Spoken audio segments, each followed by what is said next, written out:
اللہ تعالیٰ نے ہمیں انسان بنا کر اس دنیا میں بھیجا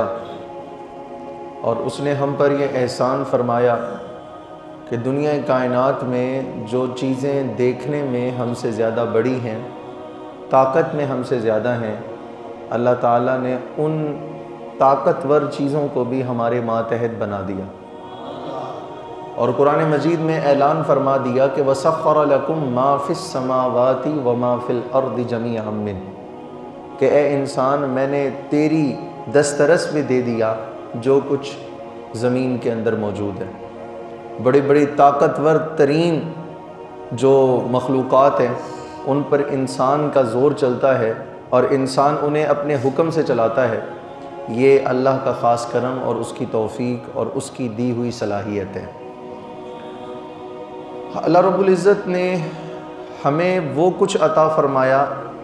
کہ اگر ہم اپنے اعمال کا محاسبہ کریں تو ہم ان نعمتوں اور احسانات کے قابل نہیں تھے، لیکن اس کی رحمتوں سے، اس کے کرم اور اس کے فضل سے ہمیں وہ کچھ مل رہا ہے جس کا ہم نے کبھی تصور بھی نہ کیا تھا۔ دیکھیے اللہ تعالیٰ نے جو کچھ ہمیں عطا فرمایا ہے، جب تک ہم ان نعمتوں کا استعمال شریعت کے اصولوں کے مطابق کرتے رہیں گے تو وہ چیزیں ہمارے لیے فائدہ مند ہیں، اور جب ہم ان چیزوں کا استعمال شریعت کے دائرے سے نکل کر کسی غیر شرعی کام میں اس کا استعمال کریں گے تو وہی فائدہ مند چیز ہمارے لیے نقصان دہ ہو جائے گی۔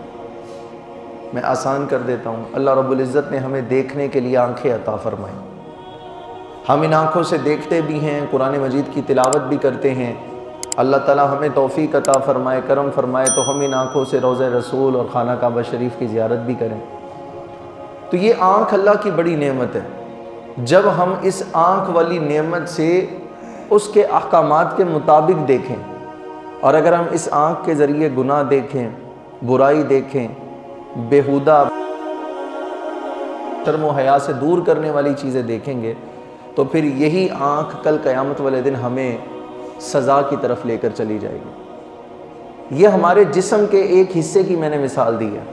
کہ اگر ہمارے جسم کا ایک حصہ، جسے میں نے ایک آنکھ سے مثال دی ہے کہ ایک آنکھ کو اگر ہم شریعت کے اصولوں کے مطابق